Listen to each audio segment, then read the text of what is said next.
Hey guys, and welcome back to another episode. And today, this is not just any episode, guys. Today is a very special episode as we have hit the big 100th episode. That's right, folks. We made it to our 100th episode. Thanks for tuning in, and here's to 100 more. Woo! Congrats! Thank you very much. And that leads us, Not only is it a special episode for that, but we also have the return of the one, the only Mr. Jose, the Cupcake himself from Watch Skip Plus. How you doing, my friend? Good. Thanks for having me back. This momentous 100th episode. That's amazing. I don't know if we did anything special for ours, really, honestly. I think we were like, oh, I think this is the 100th. but congrats. Awesome. Congrats for reaching 100. That's amazing. And thank you for having me back. It's been a while. I know. It's been way too long, man. We definitely need to make sure we do this more often with you because it's always a blast. I mean, the last time you were here was the summertime for Toxic Avenger. And yes. That was a conversation filled with lots of laughs. That was incredible. Incredible. Yeah, it was good. But today, guys, to celebrate, we're going to talk about a film that's very near and dear to my heart. And I know you guys hear that a lot from me because I kind of cheat. I play with a loaded tech. I usually pick films that I absolutely adore and love. But this one more so than ever, guy. I don't do lists, but if I did a list, this would probably be very near the top of the list. And we're going to be bringing you guys back to Italy to talk about a film called Cinema Paradiso by the one and only Mr. Giuseppe Tornatore. Before we do that, guys, I figure we'll just talk about what we've been up to, what we've been watching. I guess I'll start with you, Jose. Have you seen anything good? Watched anything? Over at Watch Skip Plus, as we're recording this, we are releasing Luc Besson's Dracula. So I did get to see that. That is something. So for anybody who has visited Watch Skip Plus lately, we split it off. So now there's like a half-hour spoiler-free, and then you can go and see the movie, and then you can come back, and then 2 days later we put up a spoilered episode. This movie resulted in the first ever historic draw. We couldn't decide if it was a watch or a skip. We really couldn't. We also couldn't decide if it was totally brilliant or totally awful. That was something. And then we are going to be reviewing Crime 101, aka Marvel Heat, since the entire cast is practically associated with Marvel or comic book inspired films. Just as a little tiny bit of a spoiler. So I have a man problem. And when I say a man problem, what I mean is a Michael Mann problem. And so I just thought everybody that watches your show knows every episode you have a crush on a different man. So I just assumed when you said man, you were being literal. Yes. Well, I mean, let me just tell you, I can't tell who's hotter, Mark Ruffalo or Chris Hemsworth. And I know people are like, are you kidding me? But that is the inside of my brain, folks. But so I have a Michael Mann problem. And that is to say that Heat is one of my all-time layered, character-driven crime stories. And so, unfortunately, when I see a crime movie like Crime 101 or even like, say, Triple Threat or something, I measure it against Heat. And I know that is wrong.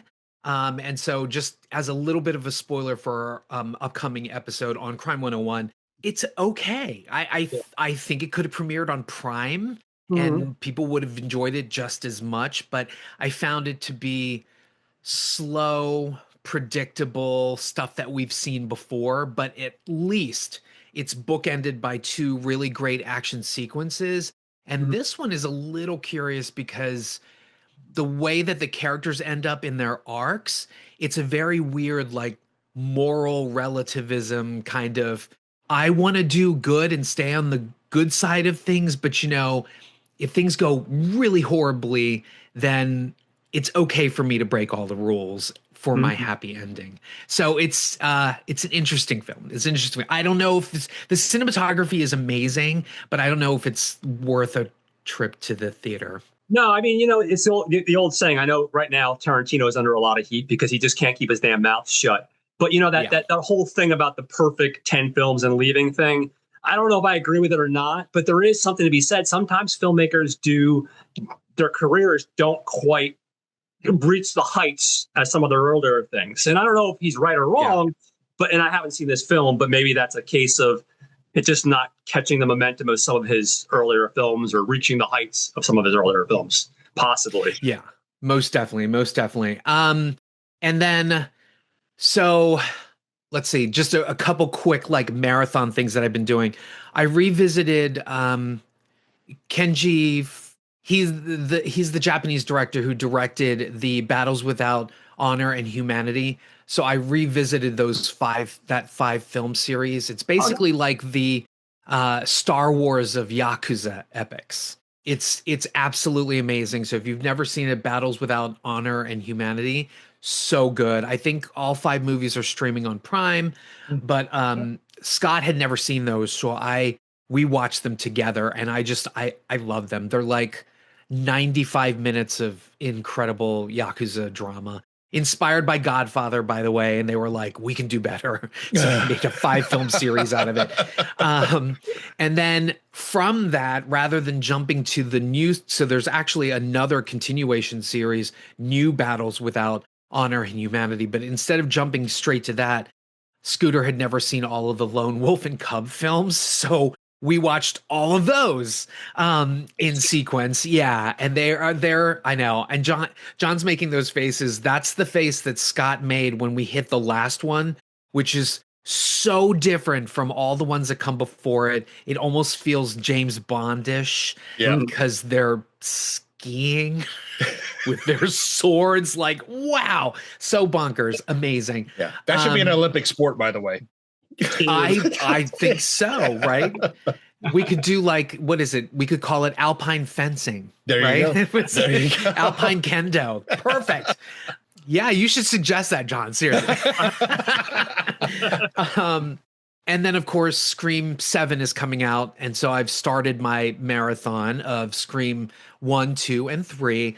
Can't touch the original. So good. So out there. So meta. 2... never lets you forget it's a college sort of thriller, like a sort of back to school thing. Probably a little too on the nose when they end up in the theater and yeah. And then I don't know about you, every time I plunk in Scream 3, I'm like, do I have to watch this? Because I absolutely still to this day hate Scream 3. Aaron Kruger, who went on to write like, Transformers 2 and Reindeer Games. Oh man, hit or miss. And then two movies really quickly.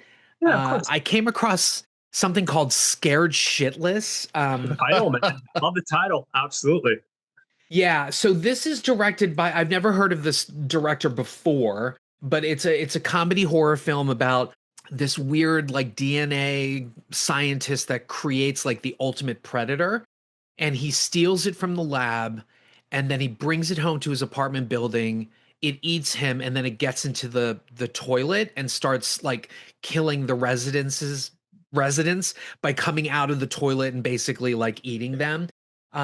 So the director is Viviano Caldinelli. I don't know who that is, but the special effects are by Steven Kostansky, who just did the newest Death Stalker and has done all sorts of wacky films, Psycho Gorman.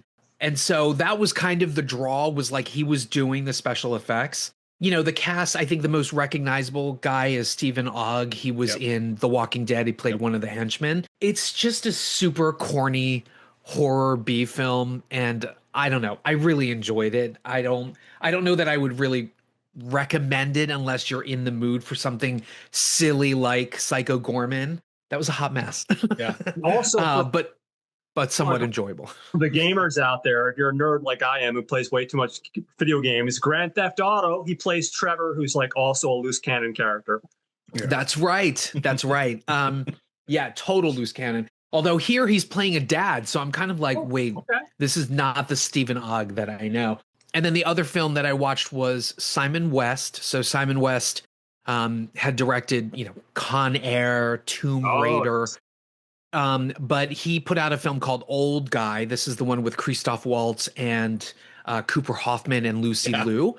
And so this one's about like an assassin who, is like, he feels like he's at the top of his game, but they want him to retire because he's messing up. They try to pair him with like a young assassin. And of course, things kind of go south. It's all right. I thought that there would be better chemistry between the two leads because they definitely try to do this like Lethal Weapon kind of thing between Cooper and Christoph.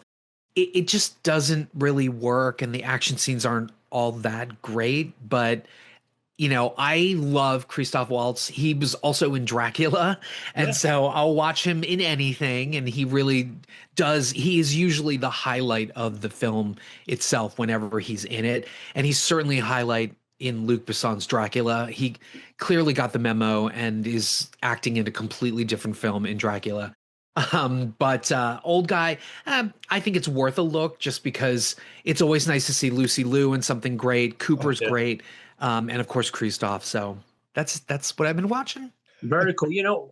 Hoffman impressed me with that Long Walk movie. It didn't hit for everybody. I really like that one. He didn't blow me away with Licorice Pizza. Everybody loved Licorice Pizza, and I didn't think it was a bad movie, but the Long Walk, I really like that movie. Yeah, he is fantastic in it. And so is David. One of our... What's the that? other guy, the guy from Rye Lane, David Johnson. David Johnson. Yeah. I was about to say Oyewulo, but I'm like, no, that's not him. Mike let slip that he saw the Sundance film that Cooper Hoffman is in next. It's directed by Olivia Wilde, and it apparently is like, if you ever saw the movie Secretary, it's like she's the dom and he's the submissive. So apparently like shows his butt, and there may be some weird pegging stuff going on. But needless to say, I was like, well, I should bone up on my Cooper Hoffman. And so I decided to watch Old Guy. But anyway. He's already pre-ordered his ticket. Yeah, that's right. So what about yourself, Mr. Korean Cool? What have you been up to? What have you had a chance to watch? Anything good? Oh yeah, so get us a lot to watch this week. Had some family issues to deal with this week, so time was kind of diverted necessarily elsewhere. But hope everything's okay. Oh yes. Thankfully, the coin flip came up heads this time, so my dad won. Hopefully, unless he likes his hospital stays, and I hope he learned his lesson. But anyway. Okay. But like Jose, we watched Old Guy with Christoph Waltz, and it was enjoyable. To Jose's points, it was like a Tango Cash, Lethal Weapon. I even compared it a little bit to the new guys with Gosling and God, why am I blanking? Russell Crowe. Russell Crowe. I think we're all doing it. It's a Sunday. We're all doing it. Yeah, right. It's been a long week, guys. It's been a long week. Yes. Went back and watched because my wife had never seen it. Hell or High Water with Chris Pine and Ben Foster. Oh, Jeff Bridges. Oh, Jeff Bridges. Yeah, you want to talk about I always told people when they never heard of it or want to watch it. It is actually a cowboy movie, right? To the point where Chris Pine, Ben Foster, Bridges. You want to talk about some fantastic performances? Wow. I recommend that one. Yeah, and that's a Taylor Sheridan who. Yes, it is. Sheridan, obviously, the Yellowstone Empire. He's done films like Wind River, which is amazing. What was the one with Angelina? Those Who Wish Me Dead. Yes. Yeah, good stuff. Yeah, and he's coming out for those who like watching Taylor Sheridan shows along with Yellowstone. Lioness. They're getting up for a season 3. Yeah. So Nice. wife, she really likes Taylor Sheridan. I kind of understand why. He is a cowboy. What do you do? The other movie that we checked out, this is how you can tell sometimes with me, a movie is really good. My son, who started watching it with us, commented, man, this is a really short film. But then this movie flipped and he stuck around. I mean, he was watching intently. And the movie that I'm talking about is from 2024. It's on Netflix. It's called The Great Flood. Okay. Directed by Kim Pyong Woo, I believe. Okay. And it's basically a story. The way they sell it is something happens. Of course, if you think it's a natural disaster film, which it is, the waters rise. So how does a mother save her kid in an apartment building? We watched that. And like I said, my son, who is not the biggest movie watcher, so when he watches something, he really likes it. And I'm sitting here going, what the fuck What the fuck? What is going on here? It was a really great Korean disaster movie. In my opinion, in my defense, I think I watched 3 bangers this week. Old Guy being kind of the weakest of the 3. Still enjoyable. It sounds awesome. I didn't, like yourself, I didn't get a lot in this week. Work was absolutely insane. I went for a brain dead movie, and I'll call it a brain dead movie, but sometimes those are the best type of movies. I went and watched Joe College's Road Trip. This is a Tyler Perry movie. I know I have a love-hate relationship with Tyler Perry, but sometimes I get lured in by the trash. And this is such a trashy movie. Basically, the idea is you have this black guy with his son, and the son's going to a private school, and he has these white friends, and he's getting ready to go to college, and he wants to go to this school, and his dad's like, well, you have this school that's the equivalent of like the Harvard versus the Harvard world, but it's a black school, and he doesn't even want to think about it because his white friends are going to this other school. So basically, he goes with his Uncle Joe, who of course is played by Tyler Perry, and they just go on this road trip. And basically, he kind of awakens him to the real world. You know what I mean? Not the sheltered world that he grew up in. It's really ridiculous and silly. But, if you're just looking to turn your brain off for an hour and a half, it's a funny movie. Tyler Perry is one of those people that impresses me, though, because every once in a while he does something good. Like I think you actually brought this to my attention, Jose. The movie 6888, the World War II movie. Yeah, that was actually a really good movie where basically it's about these African-American women that were basically helping the postal system during World War II. And it's not your typical, Tyler, Medea, over the top, ridiculous type characters. It's like a real story, and it's a good movie. So he's capable of actually doing like serious movies, and he's actually capable of doing really good movies. So I saw that. And then now I'm going to, of course, start my mispronouncing of names. I'll start with a film from Spain, Mr. Alex de la Iglesia. Some of you guys might know him from The Last Circus, the Oxford Murders. We actually were talking about a couple weeks ago. We were talking about a Spanish film we talked about called Blancanieves, and one of the actors was in a film he did called Witching and Bitching. Nice title. Yeah, the title can't go. I think it brought that. You were like, hey, that's a title. I have to see that. John said. Yeah.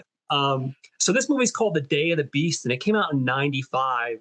And it's a really like crazy movie. Basically, the premise is you have this Catholic priest, and he finds out that the Antichrist is about to be born and brought into the world.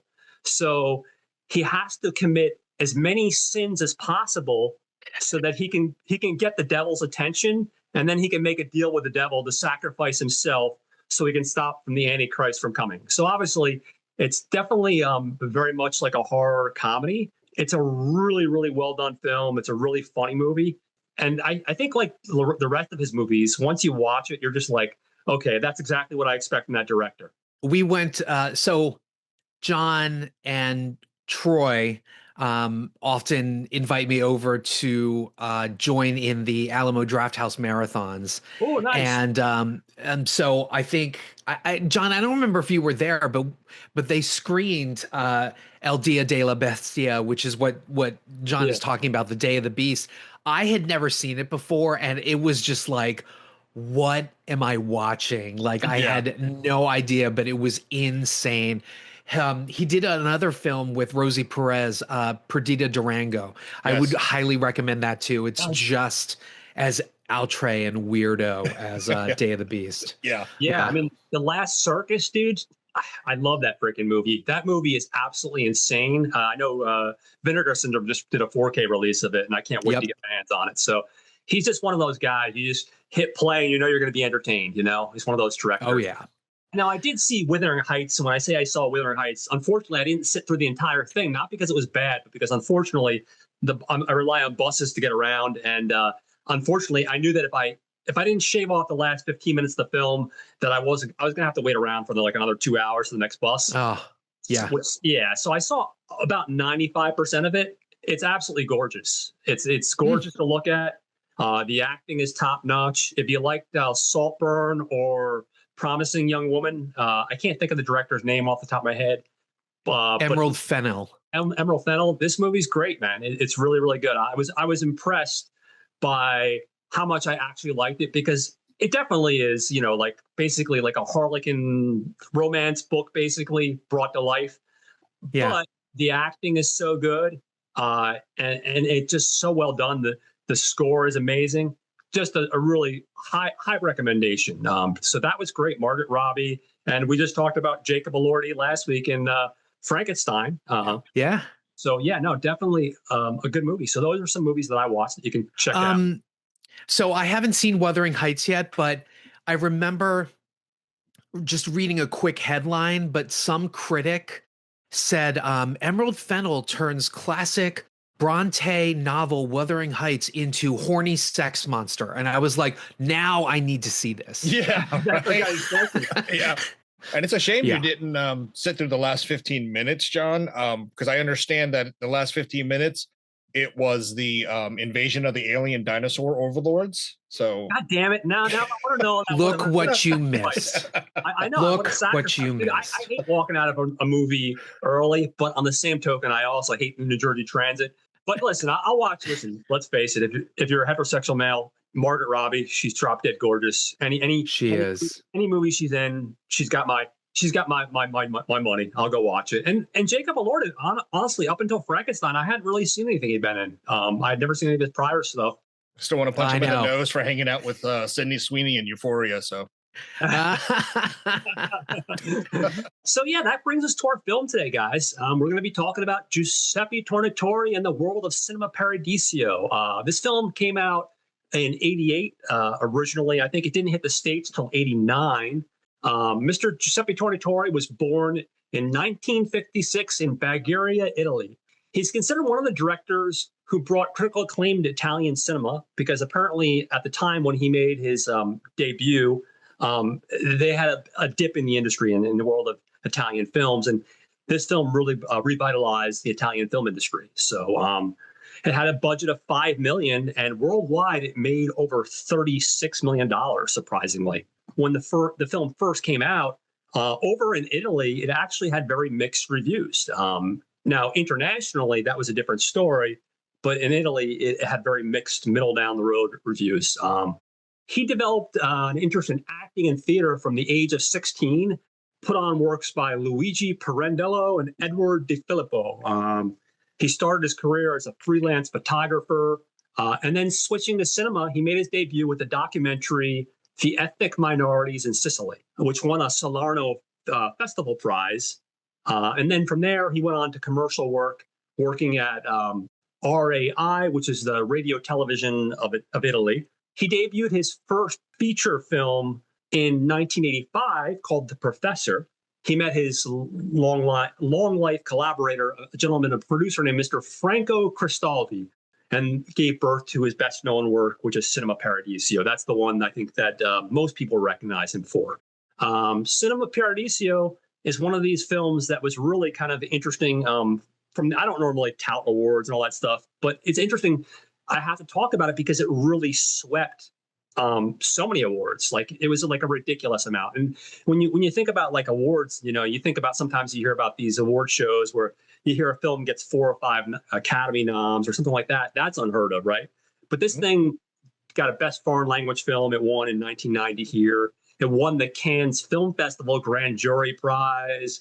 It won a ton of BAFTA Oscars. It won the Golden Globe. Since then, I think there was one movie which I can't think of off the top of my head that finally beat the amount of awards this won. I think it was the All Quiet on the Western Front. I think the remake they did a couple of years ago. John, it's interesting. I was reading that it did help revitalize Italian cinema, but that was after its award sweep. Yeah, like apparently they had released it and it was kind of a bomb. Not only was there mixed reviews, it was a bomb. They re-released it, still didn't do well. And then all the awards happened, and then they re-released it, and it took off. So yeah, it was one of those, what do you call it, bandwagon movies? Like you said, they released it in Italy, didn't do so hot, and everyone's like, oh, it's a stinker. And then like once all the awards started coming in, it's like, oh, bravo, Italia, and everything gained its popularity. It's kind of shameful. kind of shameful. What happened? Yeah, just a little bit, but when I was doing some research, if I'm getting my facts right, apparently, so originally the very first release of the film was released at a film festival, and it was a work print, and the film wasn't 100% done, but they wanted to push the film into this festival, and the film was almost 3.5 hours. They got a really positive response at that festival, so they edited it down to 2.5 hours. That's the one that didn't do overly well. And then finally, and I hate to give Harvey Weinstein any credit because he's a horrible human being, but I will say this much: he was one of the people when he bought the American rights that recommended they cut it back to where it's at now, which I think is the theatrical cut runs in at about 2 hours and 4 minutes. Yep. And that's the one that I think really kind of took off. But it's interesting that you talk about that. You're right, because initially it wasn't a commercial success initially. So when I first saw this, I think it was after the Academy Awards, basically. I was 15, 16, I think. Okay. So I was still getting my like cinephile legs, you know? Yeah. But when you had said I was going to come on to review Cinema Paradiso, I was like, oh, that's the one where the guy won the award and he was jumping up on chairs and whatever. And then I was like, no, that's another Italian film, Life is Beautiful. That was Roberto Bernini or whomever. Yeah. And I was like, okay, right country, wrong film. Well, I mean, listen, you got the country right. You know what I mean? Yeah, at least, right? Now, the next guy is our composer. And obviously, I could go on. I could probably spend an hour just talking about our composer because this guy's an icon, but I'm not going to do that. I'm sure you guys will tell me some of your favorite works. But we have the talented Mr. Ennio Morricone. The guy's just an absolute legend. What's amazing about this guy is the fact that he has 2 Oscars. One was an honorary Oscar in 2007, and then in 2016 for Hateful Eight. But you would think, I don't know about you guys, but based off his career and based off what he's done, I figured this guy should have like 10 Oscars. It's amazing to me that he only has 20. That he only has an honorary Oscar and an official Oscar for Hateful Eight. So it blows my mind. I can't remember getting old. Can't remember the movie off the top of my head, but I understand that there was one where he was like the sure bet to win an Oscar for it, but they submitted his submission like late, so it's like he missed the cutoff, but it was like a definitive win. I gotta figure it out now. It'll come back. Yeah, of course. After. But he's had such iconic scores. Like personally, I love the score he did for Wolf with Jack Nicholson and Michelle Pfeiffer. I mean, it's not the best soundtrack or score or whatever, but like, he's kind of like the Susan Lucci of Oscar, composing nominations, because like he did The Mission, Days of Heaven, Once Upon a Time in America, Bugsy, The Untouchables, and then he, wins for Hateful Eight. And it's kind of like, was that score better than The Mission or The Untouchables or even his other films that weren't nominated, say like, In the Line of Fire or The Professional? I mean, there's so many. He's amazing. Didn't he do the music for The Thing as well? I think so. I'm pretty sure. I think he did. I think so. Yeah. What was the one with Bulworth? He was involved with War Baby. That's what it was. Yeah. No, he's one of those guys, and I absolutely. First of all, let me just say, I know everybody likes award shows, but your point about people sometimes picking a choice because they think it's maybe their time, or when you look at some of their other some of their career points, like, I mean, listen, I'll just say DiCaprio. I like The Revenant. It's a good film, but look at his career. How come they waited to The Revenant to get to that, to pick him? You know what I mean? Like, I mean, it's a good film. Don't get me wrong. It's a very good film, but it's like just shocking the other films that he did. Like there's quite a few that easily could have gotten it. And the one, they picked that one, so it's weird. Yeah. I think one of the craziest things that I found out with Ennio Morricone's music is the crossover. And specifically for those who are, let's say, metal fans. Mm-hmm. My understanding is Metallica, when they open up every show, they open it with Ecstasy of Gold. Oh, wow. Oh, wow. That's very cool. Nice. So yeah, this guy, he's done everything, guys. I mean, he's actually collaborated with Mr. Tornatore pretty much on every film he's done, I think, except for maybe the last film he did, which was actually, I think the last film that he did was actually a documentary about Ennio Morricone. So he still managed to have his music inside in his last film, you know. So, and then our writers, we have two writers. We have Mr. Giuseppe Tornatore, who did the main story, but it's heavily based off of his childhood growing up in Bagheria, Italy. We have a writer named Vanna Pioli, who has also worked on something called The Accidental Detective. She's worked on a film called La Casa Rosa, and obviously Cinema Paradiso. So not as many credits. Turning to our cinema photographer, we have a gentleman named Mr. Blasco Giotto. He did Snatch, not the one you're thinking about, the one from, there's a film called Snatch from 1976, Escape from the Bronx that came out in 83. He actually worked on The Professor in 1986 with Mr. Tornatore. He did Sinbad of the Seven Seas in 1989. He did a film with John Frankenheimer called Year of the Gun.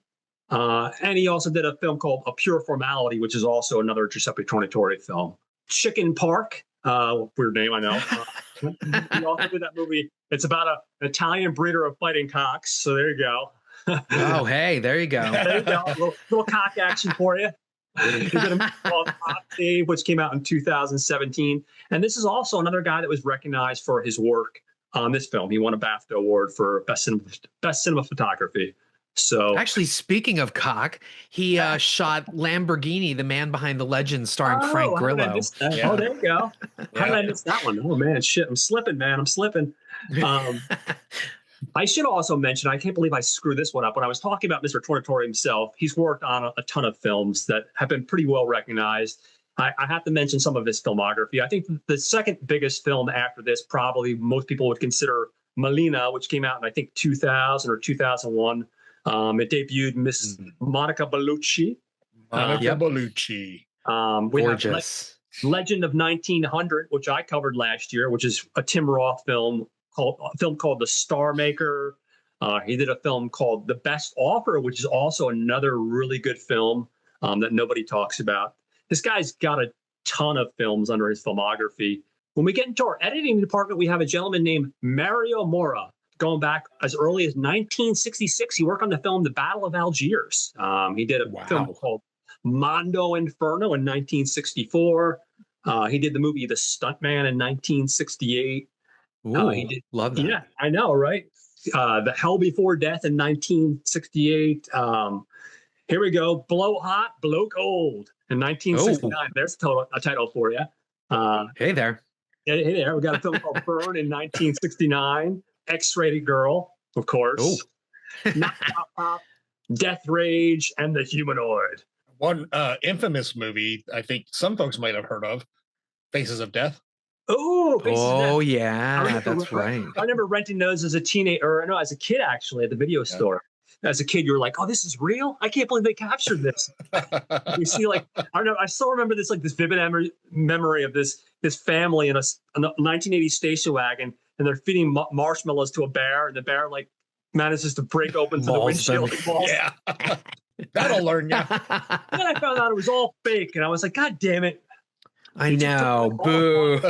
Take away all the fun. Moving on to our production designer, we have an Andrea Crisanti. She's worked with our man, Mr. Tornatore, on a film called Everybody's Fine, which came out in 1990. A fun fact about that film is that film was remade, I think, sometime in the 2000s with Robert De Niro. And I want to say Drew Barrymore. So they did an American remake of that. He worked on a film called A Pure Formality. He did a film called Devil in the Flesh, The Emperor's New Clothes, and a bunch of other stuff. All right, with our cast, we're going to start with Marco Leonardi. He plays the role of Salvatore Di Vita. Now, there's three people playing this guy. He plays the teenage version, or I just call him Toto, because I like Toto better. Some films that I think people might be familiar with him from. The one I recognize him from, he did a direct-to-video Dust Till Dawn 3 he popped up in. The Hangman's Daughter in 99. But this guy does have a little bit of a pedigree to him. He worked in a film called Mary, which came out in 2005 with Juliette Binoche. He did stuff like Water for Chocolate, which came out in 92. The Stendhal Syndrome with Mr. Dario Argento, of all films. Legendary Dario Argento. He did. Brad's favorite. But yeah, exactly. I know, Brad. Don't get him started on that. Padre Pio in 2022. And obviously, he has a ton of Italian credits, which I'm not going to even attempt to pronounce because we know how wonderful I am at pronouncing names. I was surprised at how much recent stuff he's actually been in and stuff that I'd seen. I was like, oh, that's him. So, it was nice to see this, research his sort of like resume and be like, oh my God, that's him. Yeah. It's kind of crazy. Now playing the child role of Salvatore, young actor Salvatore Caschio. And this was his first role from what I understand. And this guy also won a BAFTA award for Best Supporting Actor in 91. So nice. He'd also go on to work with Tornatore in Everybody's Fine, which came out in 1990. He did a movie called Breath of Life, which came out in 1990. Something called The Pope Must Die in 91. I know, right? It's a catchy title, that's for sure. Something called Cyber Eden 92. We also have playing the adult version of Toto, Mr. Jacques Peria. Now this Jacques Perrin. Thank you. Listen, Jacques Perrin. Thank you, Jose. It was a matter of time before one of you guys corrected my bad pronunciation. This guy, surprisingly, I didn't realize it, but he has a couple nominations. He got nominated for Brotherhood of the Wolf. He was in that in 2001. Yep. I didn't know he popped up in that. It's been a couple of years since I've seen it. He also pops up in Everybody's Fine with Mr. Tornatore in 91. He pops up in a film called The Chorus, which came out in 2004. The Truth, which came out in 1960. So that's pretty impressive, 4 nominations. Now playing the role of Alfredo, the legendary Alfredo, Mr. Philip Noiret, also 91, who won the award for Best Actor. He's been in stuff like Topaz, which came out in 1969, The Return of the Musketeers, which came out in 89, something called Don't Touch the White Women. Okay. Hey, what's going on? There's a title for you. Something called The Postman, which came out in 94, and a bunch of Il Postino. Yeah. I don't want to get confused with the Kevin Costner one, because at first that's where my brain went, because I think I came out roughly around the same time, and I'm like, hey, I love that stupid movie. Where was he? I don't remember from that movie. Playing the role of Toto's mom, the older version, we have a Popola Maggio, who plays Maria Davida. She was actually going back, here we go, Amicord from 1973. So a little bit of Fellini. Yeah, a little Fellini for you. She did a movie called The Two Women that came out in 1960, and a bunch of other, like I said, titles I'm not going to attempt to pronounce. Playing the younger version of her, we have an actress named Antonella Attili. She also, again, would go on to work with our director with Everybody's Fine. She'd work with him on a film called The Star Maker, Pure Hearts, and something called The Music of Silence. And believe it or not, she was working at this last 2 titles, The Music of Silence and Pure Hearts, were as recent as 2017. So now playing the role of Alina Mendol, our love interest, we have an actress called Agnese Nano. She's playing the teenage version. She hasn't showed up in a lot, unfortunately, but she does have one that I think is pretty interesting, and I think a lot of people will recognize. She was in an American film, Miracle at St. Anna, which came out in 2008 by the wonderful Mr. Spike Lee. So she shows up. That's a good one. Yeah, it is a good one. And it's so weird because I watched that movie and thinking like, wow, this doesn't seem like a normal, I mean, it's a very good movie, but a normal Spike Lee film. It seemed like so different than what I expect from Spike Lee. Not in a bad way by any means, but it's interesting. Right. So she showed up in that. She did a couple films in the 90s, one called Fashion, which came out in 91, and then something called Baraka, which also came out in 91. But other than that, not a lot of crossover in America, unfortunately. That which brings me to the older version of her, which is played by an actress named Miss Bridget Fossey. She plays the older version of Alina. She's been in stuff like Deadly Games, which came out in 89, The Last Butterfly, which came out in 91, The Party, which came out in 1980, and something called Forbidden Games, which came out in 1952. a gentleman playing Father Adolfo, a gentleman named Leopoldo Trieste. And he also, again, works with our director with The Star Maker in 95. He worked in the film The Name of the Rose, which came out in 86. Also a little crossover. And he worked in a film called Seduced and Abandoned in 1965. Why do these Italian films sound like late 80s erotic thrillers? Like, I don't get it. You know, Forbidden Games. Or what it is. Yeah. Or late night on Skinamax when you're scrolling through Forbidden Games. Whoa. Oh, this one sounds great. What the hell is this? You know, us Americans are so ignorant. No one wants to deal with subtitles, but so they got to find something to lure us in. And you put like something like Forbidden Games, they're like, oh, maybe that'll lure in the male audience at least, you know? This guy is just such an interesting, memorable role. Again, he doesn't have a big role, but and this is his character name, by the way. They don't actually give him a name. The Village Idiot. We have Mr. Nicola Di Pinto. Now, this guy must be buddies with our director because he shows up in his second film, The Professor, in 86. He shows up in Everybody's Fine in 1990. He shows up in A Pure Formality by Mr. Tornatore in 94. And he shows up in the film The Star Maker in 95. So he worked on a lot of stuff. Also, he worked on, here's one, I didn't even catch this one at first, The White Lotus on HBO. He shows up in 2 episodes. Oh, wow. Okay. Yeah, wow. He sort of graduated from, hey, I'm the bum who owns the square. Yeah, exactly. Running around the scroll. It's all mine. It's all exactly. Great. So now, guys, I'm going to get into the script and I'm going to do a little breakdown here. Again, this movie came out in 89 in America, guys. You've had plenty of time to watch it. So there is spoilers. If you do want to watch it and you don't want to buy the physical copy, you can watch it on Paramount Plus. Arrow did put out this beautiful 4K, which has the theatrical cut, a ton of extra features like 2 documentaries, a bunch of interviews, a director's commentary, and you get the director's cut. So it's definitely, that's worth it. Yeah, it's definitely one having in the collection, in my opinion. So the script opens up and it's 1988 Rome.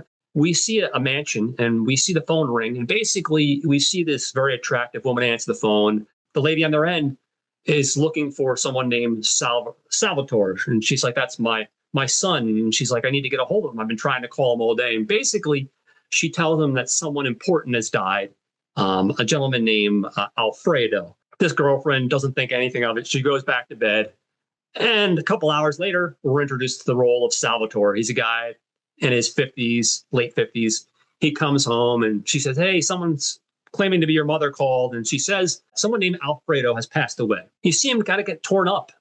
He's kind of affected by that. And he tries to go to sleep. He can't sleep because from there on, basically the movie, for the most part, not entirely, but for the most part, becomes this big flashback. I also love how, so he sneaks in, he kind of sneaks in the girlfriend, the wife, whoever is already sleeping. And she's kind of like, oh, I think it was your mom. She called this and that. She rolls over. And then she was like, yeah, she said somebody died. And it's like, okay, why wouldn't you lead with that? Right? Yeah. Like, why wouldn't you say your mom called to say somebody died? But it's like an afterthought. Yeah. And then even the guy is kind of like, no, who was it? And she goes, I don't know, Alfredo. And then you see like on his face, right? Yeah. Yeah, but I was just like, this is not a good significant other. She doesn't know how to take important messages. So basically from there, the film cuts back and we flash back. And apparently the story takes place in this small town of Bulgaria. And it's a few years after World War II. And we're introduced to a young boy and we're introduced to his mom. And they're coming from a war office. And apparently what we learn is that his dad was in World War II and he's basically, they couldn't find the body. They don't know if he's alive or not. We get more into this kid's life, this kid Toto's life. And we discover, like a lot of us, we find our interest early on in life, whether it's comic books or film or whatever it is, we find our loves early. And he discovers a love for film. And he spends every free moment he can trying to sneak into the local movie theater called the Cinema Paradiso. He develops a very tense relationship, we'll say at first, with a projectionist called Alfredo. And Alfredo's one of these guys that's been a projectionist for most of his life. And he kind of doesn't really want to be bothered by this kid. He just wants to cut his films and play his films and just eat his lunch and just kind of do his own thing. But you have this enthusiastic, adorable little kid that wants nothing more but to be his best friend and learn how to be a projectionist, and he's constantly bugging him like, hey, can I have the leftover film strips? And, he learns to kind of tolerate the kid. We have a lot of funny little moments. We see little things that are interesting about not only about him and his relationship with Alfredo, but also about the actual village. Like, so for example, I don't know about you guys, I can't remember the last time I went to a movie theater that was owned by a priest and was run by the church. And yes, we see Alfredo with Toto, and they're upstairs, and we see the local priest sitting downstairs, and they're screening the films ahead of time. And every time they see a kissing scene, we get this crazy priest get manic, and he goes, no, no, no, no, no. And he rings a bell. It's like he's like the censorship board, right? Yeah, he's the censorship board. So then basically what happens is, that's Alfredo's cue, and he puts a little piece of paper in the projection so he knows what scene to cut out of film effectively. Apparently in 1940 something Italy, we don't want to see people kissing. It's too much for them. It's too graphic. Right. They want to keep the village small exactly. and not have people like reproducing everywhere. So Alfredo needs to pass this. I don't know if it's a high school diploma or some sort of certification, like maybe high school equivalency or something. Yeah. And surprisingly enough, a little Toto is taking that class. He's trying to figure out the answers, but he has no idea what's going on. He's struggling. So he's looking over at Toto, and he's like, come on. Let me cheat. Let me see your sheet. Alfredo goes to him and he points and he makes the projections, like, hey, you let me in the projection room, then fine. I'll let you cheat off me. So Alfredo goes, okay, well, I need this kid to kind of help me so I can pass this stupid test. So he does. And, from that point on, he actually learns to appreciate the kid. They actually become friends. And I think in a lot of ways, and part of what makes the movie special, just one part, because his father is missing at this point and they don't know what really happened, he kind of becomes like a surrogate father in many, many ways. He even teaches the kid, even though the kid has to bug him. Toto bugs him many times and very often. He teaches him actually how to run the projection. One day, we get a movie that's playing that everybody wants to get in to see this movie.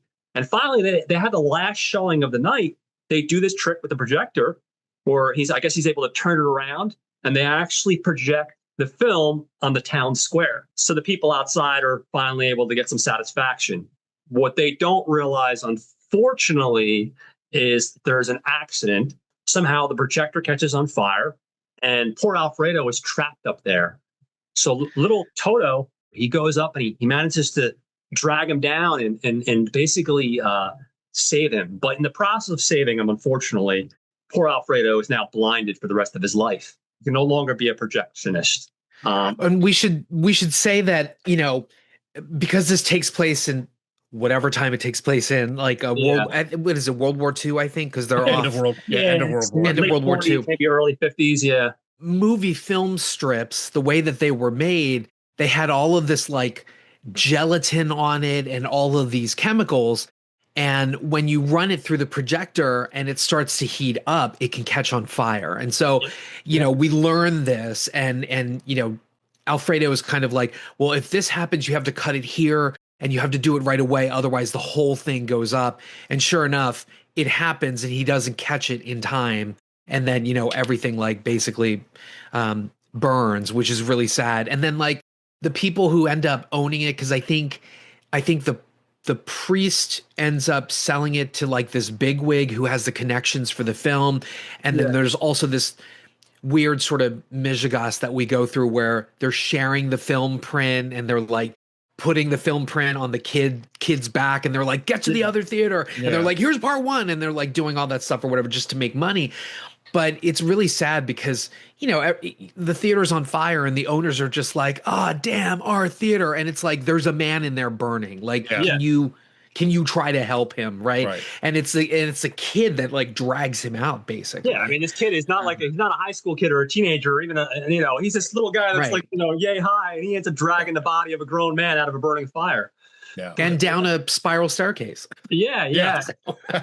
So, like you said, eventually that businessman takes over. They rebuild the Cinema Paradiso. They basically, at that point, this little kid becomes a projectionist because he's the only one in town that actually knows how to run a projection. He becomes a teenager. We start to see him develop his love for film because he gets one of those old Super 8mm cameras, and we start seeing him basically filming stuff in town, and one day when he's doing that, of course, he catches this beautiful young girl and he falls instantly smitten with her. Then we get wouldn't? She's gorgeous. She is. I mean, that's why I think she should have had a bigger career, man. She should have had a much bigger crossover career. He catches images of her, and then we see a cute little scene where it's him and like three of his buddies, and they're walking. They see her walking through town square, and they're making comments like 4 teenage guys would be about a hot chick. And basically, we see this great scene. I think it's a fun little scene where she drops something, and him and the one other guy, they both go to chase to go grab it to give it to her. And of course, he ends up like elbowing his friend, and he falls to the ground, and then he gives her the thing, and then of course he awkwardly introduces himself, and we see them have this conversation. He's just like a lot of shy people. He fumbles with his words, and he finds out a little bit more about this girl. He finds out that her father is like a big to-do. He's a big bank owner, and they come from a lot of money. He teams up with Alfredo, and he sees her going to church to a confessional, and he says, Alfredo, I need your help. I need your help. He says, get the priest's attention. So he gets the priest's attention, Alfredo, and he sneaks into the confessional. And basically, he kind of confesses his feelings for this girl. And she tells him, she's like, listen, I know you have these feelings for me, but I don't really know you that well. So I can't be in love with you like you're in love with me. He basically tells this girl, he's like, listen, I'm going to stand outside your stoop for, I don't know, like 30 days or 60 days. And when you finally fall in love with me, you'll come outside. I did miss this one part. So this goes back to a story, basically a fairy tale that Alfredo told him about this knight that fell in love with a princess. And he told the princess, I'm going to stand outside your doorway for 100 days. And then basically on the 99th day, the knight just gave up and he walked away. So Salvatore, I guess on the fly, he's like, hey, this is a good idea. I'll try this. So we see poor teenage Salvatore Toto. He's doing this. And then at a certain point, I think it's New Year's Eve, the fireworks go off. And I think at that point, like the young knight, he finally throws in the towel and he's like, I give up, effectively. And we see him go back to work, and he's running the projection booth. Lo and behold, like any good romance story, who shows up? But she shows up, and they kiss. We see a courtship of these two young lovers, but of course, like any good romance, you can't have a good romance without some sort of struggle. And like I mentioned earlier, her father's one of these elitist types. He's one of these types that like it's all about the money. It's all about your place in society, and whether some kid isn't good enough for his daughter, basically. And he makes that very clear to his daughter that this is something that should be forbidden. Let's face it, whenever you're put in a forbidden situation, the intensity of a relationship only grows stronger, in most cases, especially when you have two teenagers. So she manages to find a way to kind of see him. It's not as much as she'd like. At the end of the summer, she visits him. They're going to vow to make this thing work. But she finds out, unfortunately, that at the end of the summer, it's almost over, they're going to be moving away. And she's going to be going away to college, and her father wants to have this whole arranged marriage with some well-to-do young guy that has connections and has money. She tells him, obviously, I'm going to fight this. I don't want this to happen. She's like, I'm going to meet you at work at 5 o'clock. I'm going to catch the 5 o'clock bus, and I'm going to meet you at work. Of course, the day comes when she's supposed to show up at 5 o'clock, and lo and behold, she doesn't show up. So, of course, young Toto, he's heartbroken. This is his first love. He's just torn asunder. So what does he do?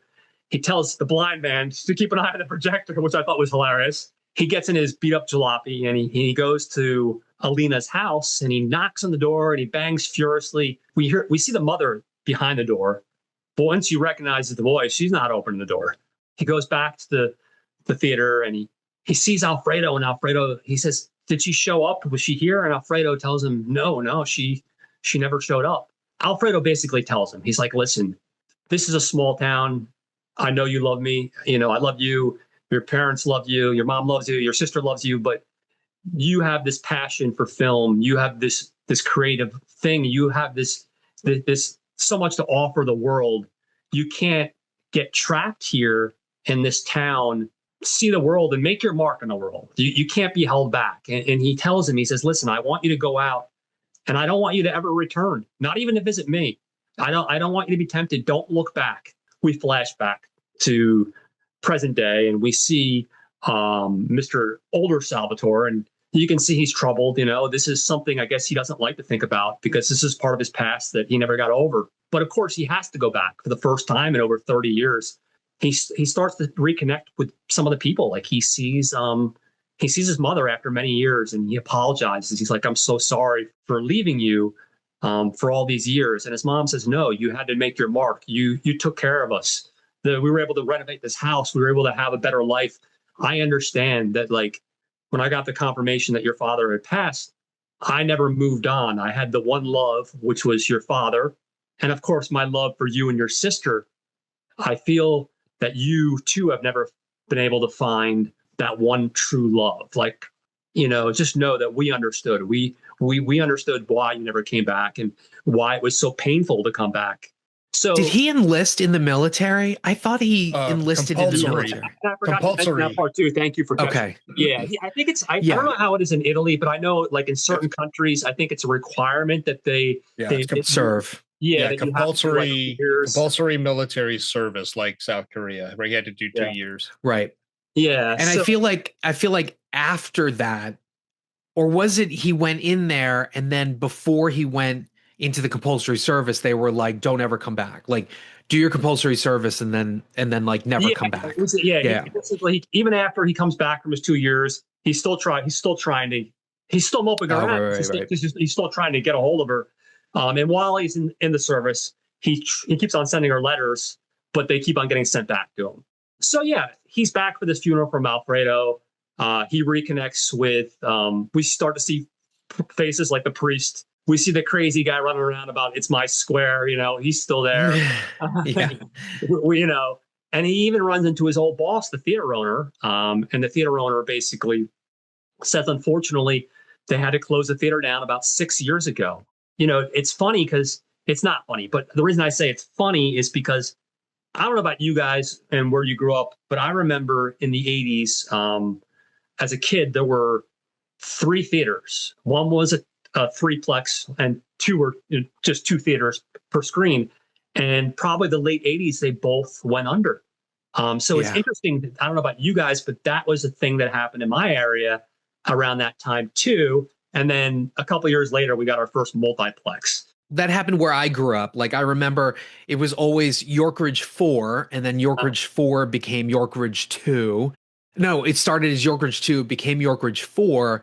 There was Timonium 3, that shut down. There was the Hillendale, the discount theater that got things like after the first run. We had one of those, that stayed open for quite some time, but then it eventually closed. And then the multiplexes, you know? Yeah. Something about the movie that, you know, I hate to be that guy, but he goes back to the village, right? Yeah. And they're like, oh, it closed down 6 years ago, and we're going to demolish it, and now it's going to be like a car park, like a garage or whatever. Yeah. And I was like, the town didn't get any bigger. Where are these cars going to come from? Like, why are they demolishing it for a car park of all things? No, it's like, I was like, what? So again, I hate to be that kind of guy, but I mean, I think it just dovetails with the whole, you know, emotionality of like, we have to like blow up the theater, you know, and demolish it. Yeah.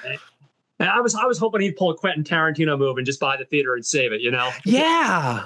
But they also didn't I don't think they really connected really well that he became a film director. No, not. Because I was just like, okay, what does he do? And it isn't until, I'm sure you're going to get to it, the sort of like emotional thing where he's in a screening room. Yeah. Because, you know, I mean, as somebody obsessed with the industry, I'm like, oh, that's a screening room. I guess he's a director. Yeah. Now, there are, and I'll talk about it in a second, a couple minutes down the road, the director's cut, there are a couple scenes where he's recognized by people. Okay. And also like the theater owner that he runs into, he says, "Should I call you Toto or should I call you Mr. DaCosta or whatever because he changed his name and everything." And he's like, "No, I'll always be Toto to you." You know what I mean? So we see him go to the funeral. We see him reconnect with Alfredo's wife, who I didn't really mention. She's not in it a ton. I mean, she has a little part, but not really a ton. And basically she says, "Hey, before you go, I want you to stop by the house because Alfredo left something for you." In between this moment and him going to the house to get that gift, this scene for me was just absolutely heartbreaking, because we see a scene and he's in his old room and he's seeing his bicycle and he's seeing the Super 8 camera he had and the old projector. And we see him and he's projecting all the old images. And of course, the image of Alina shows up a couple times. On there. And we see him and you see him just how broken he is, how heartbroken he is still. All these years later, he still hasn't gotten over it. And then to really throw on that extra layer, in my opinion, of emotional context, we see his mom, and his mom is just kind of like peeking through the door, and she sees, and again, tying back into that conversation I said she had with him about her never finding another love after her husband, and him basically going through the same thing effectively.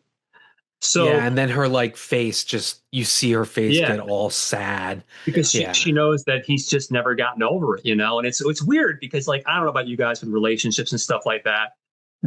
Sometimes you find that true love, right? Pretty early on, and you're lucky. That's very rare. Sometimes it takes a couple to figure it out. Sometimes you never find it. And sometimes you find it early on, and for whatever reason, it doesn't stick, but you never know. You just never know how life's going to turn out. After visiting some of the people, he does a little tour to the old theater before it gets torn down. And you just see, again, him reminiscing. And it's a memory lane, basically a torn down memory lane. He gets the reel from Alfredo's wife, and he gets back to Rome, and he plays it. And then all of a sudden, we get the big crescendo of the film where we see all the moments, that priest with his bell, ring, ring, ring. Yeah. All the kissing scenes. And we get this beautiful score by Mr. Morricone. And then that plays in the background. We see all these images. Now. Yeah, it's wonderful. It's a perfect way to end the film. Now, here's what I will ducktail, and I'm only going to touch on this for a few minutes, and then I promise we'll get to your thoughts, because I do think it's important. The director's cut. The director's cut is worth watching. I will just say very quickly, in my humble opinion, I think it's good. I do think the theatrical cut is better, but I think it's a tight call for me. In the director's cut, we get this scene where after the funeral, adult Toto, I can make my words, guys. He basically he sees a girl that looks identical to a young Alina. So he goes up to her and she just looks at him and says, "Can I help you?" And he's like, no. And at first he's afraid to approach her. So the next day, and I know some people might say, jokingly say he's stalking her. He basically, he sees her again, get on her little motor scooter, and he follows her to outside of her home, like this apartment building. And he basically goes to a bar across the street, and he pulls out this phone book and he looks up the name. He doesn't recognize the last name, and he looks up the address and the phone number. And basically later that night, he goes to that bar and he calls. And at first he hangs up because he just doesn't have the courage to do this. A female voice picks up and he just hangs up. But then he waits a couple minutes. He does it again. And he says, "Hello, is this, Alina?" And she's like, "Hello, yes, this is Alina. Who is this?" And basically he reintroduces himself. And, he says that he's in town and, why he's in town. And basically he's like, "I'm only in town for a couple of days, but I don't know if you want to get together. I'd love to get together and, just kind of get caught up, And at first you can tell she's upset, but she says, "I don't think that's a good idea. Well, what's the good? What good would come of that? What's the point of that?" And she doesn't say it meanly, but you can see she's doing it kind of in a way, in my opinion, she's doing it in a way to kind of protect herself. She doesn't want to go back to those memories and that time. So he sulks. He goes back to his house, and we see him in the village in a place that he used to hang out by the beach. And he's just sitting there and he's sulking because it's like he finally has a chance to reconnect with this woman and she doesn't want to see him. And of course, he doesn't know what's going on. So basically, lo and behold, we see some headlights flash, and who shows up in a car but her? They basically start talking, and he tells her basically how much she meant to him, and she says how much he meant to her, and and then you see him get frustrated, almost angry, and he's like, "Well, then what happened? What happened that night? You were supposed to be there at 5 o'clock at the theater. You were supposed to show up." And she's like, "I did show up, but I didn't show up at exactly 5 o'clock because I got in a huge argument with my parents and they forbid it." And she's like, "I argued with my parents and finally I got my father to drive me there to at least end things on a positive note with you, to talk to you." Alfredo was there. And Alfredo basically said, "Listen, you do what you want, but maybe this is for the best." And he tried to basically talk me out of this idea. And basically, we see her father saying, "Hey, listen, I can't wait any longer. We got to go." And we see her walking down this staircase, and she's about to leave to go to her father, but she decides to write a note. So she writes a little note on the back of like a ticket and tacks it to the board in the projection room. And Alfredo won't know, of course, because he's blind. And she tried to. She actually wrote an address and a phone number where he could get a hold of her. And it was all this whole thing of not being able to connect just because he just didn't see the note. They basically kiss, they make love, blah, blah, blah, blah. Interestingly enough, in this version of the film, he does go back to the theater right before it's torn down. And like a madman, he's tearing through the theater. And at first, you don't think he's going to find it. But of course, eventually he does find the ticket with the note on the back of it. And finally, he calls her and he says, "Listen, last night was wonderful. I know you have your life now. You have your kid. I know that apparently she married the guy in the scene where he's racing with his friend to pick up the thing that she dropped. She married that guy. He's a politician. She met him at conference and reconnected. But he's like, "Can we ever get together again? Can we reconnect?" Yeah. No. One more booty call. One more booty call. Yeah. Can we get that one more booty call in? And she's like, "Listen, last night was wonderful and magical, but I have a life now and I just can't do this, So, and then from there, it basically turns into the way the original film ended, where he's back in Rome and he's watching the screening. And of course, he's singing the kisses and the music and all that. And that's the big difference between the director's cut and the theatrical cut. But having seen both, I think the theatrical cut I think the mystery of not knowing. Now, if it happened to me, I'd be heartbroken just like him. But I think from a viewer perspective, the mystery of not knowing and wondering what happened with her, I think is more alluring to me as a viewer. With all that said, before I curtail with my final thoughts on the film, I'll let you, whichever one of you guys, you're our guest, Jose. What are your thoughts on this film? Have you seen both versions? You know what? I don't think I've seen the director's cut, but hearing you describe it, I think it's definitely more romantic, I guess, just in the notion of, and more complete, I suppose. Yeah. Just the fact that they really, on both sides, really wanted to make it work, but there were these kinds of forces that were stopping them. And I think that dovetails with everything that you see before, because, we're getting all of these things about how everything outside of the village is kind of influencing people's lives and how they conduct themselves and what's going on.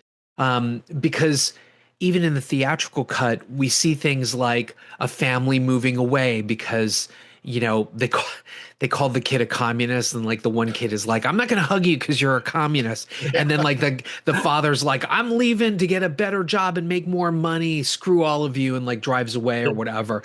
And so, but there's other things like, mom, all the husbands have gone off to war, but they don't know what happened with them and stuff. So I know, so I haven't seen that, but I don't know. I feel like I might like the director's cut a little bit more than the theatrical cut, just because it seems more complete.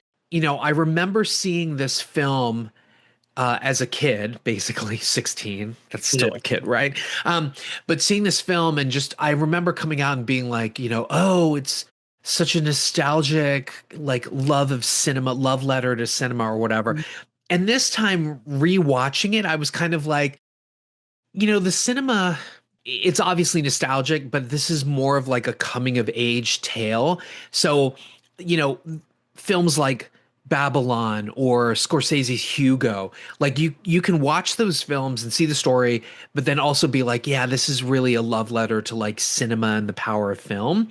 I didn't feel that as much this time around, like just in terms of it, oh, this is about like, how powerful film is.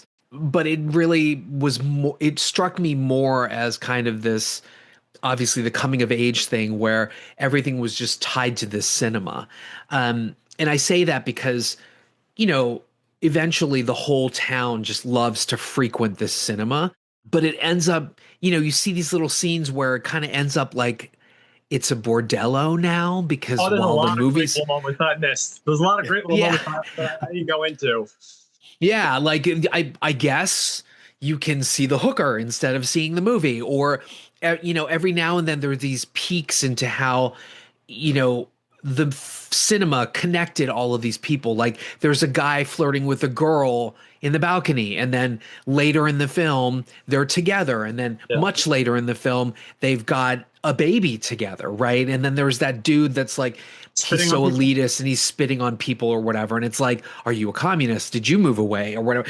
So like this time around I was like, no, this really isn't about like film and love of film. It's just how that connected everybody in some ways. But obviously there are these wonderful moments like the projection scene and like the, all the people watching it. It's great. When I was watching it again, I was kind of like, maybe it's a little too overly sentimental, a little too overly cartoonish or broad. It still manages to hook the audience, and you do really feel for Toto, and you feel for him like growing up and going through these things. Yeah. But it's definitely when we get to the teenager section and the romance section, it's kind of like, okay, we've kind of moved on from the whole like cinema aspect of this. Nonetheless, I mean, it's at the time when it came out, I think people were really just bowled over by the emotions. Italian cinema is very like emotional, and there's all of those feelings that go along with it. And that's not to say that the movie is not good, even though I had these sort of feelings watching it again. Young Salvatore's performance is just, it's so endearing. That little kid, like you just fall in love with him like the whole time. And then even with the teenager, you're like, oh my God, he's so dreamy or whatever. And then even for me, the older guy, I was like, wow, he got all sexy. Yeah, exactly. Usually these although directors look like Tarantino, okay? Well, there aren't a lot of good right. Although it is weird that, the young actor is an Italian, the teenager actor is an Italian, but then we get a French actor as the older. I'm like, what happened here? What's going on here? But it really is a wonderful movie, and it's touching, and all of the little thematic ways that everything is tied together. It's really well written and really well done. And so I think it deserves the accolades. I just seem to have remembered it as this, love letter to film kind of movie. And it wasn't when I was like, no, that's not really what it's about, even though that's the way it's sort of sold to us, I guess. Yeah. No, but I think I might buy that edition and check out that director's cut, because the movie is really, really entertaining. It's wonderful. I listen, there's a reason. There's very few people on our channel, that I've actually covered 3 times. And like I said, I've covered The Legend of 1900, which is another excellent film that no one talks about. It was underseen. It didn't perform well in the United States at all. And a film called That's this director, right? Yeah, same director. It's yeah. But and it seems to have the same themes too, following characters through the ages. I'll have to check that out. Taylor is awesome. He delivers a performance that he should have won an Academy for. Tim Roth gives you a performance that you've never seen from Tim Roth before. But that's what I'm saying. But this is the one that I think, like I said, this is the one. A lot of people, when they think of foreign films, like modern foreign films, not like old foreign films, I think this is the one. Right. Yeah, it's one of the ones. Like it's like Pedro Almodovar when he did like Tie Me Up, Tie Me Down, or All About My Mother. You know what I mean? Like stuff like that. Like, or Kurosawa, stuff like that. This would be like that film for him.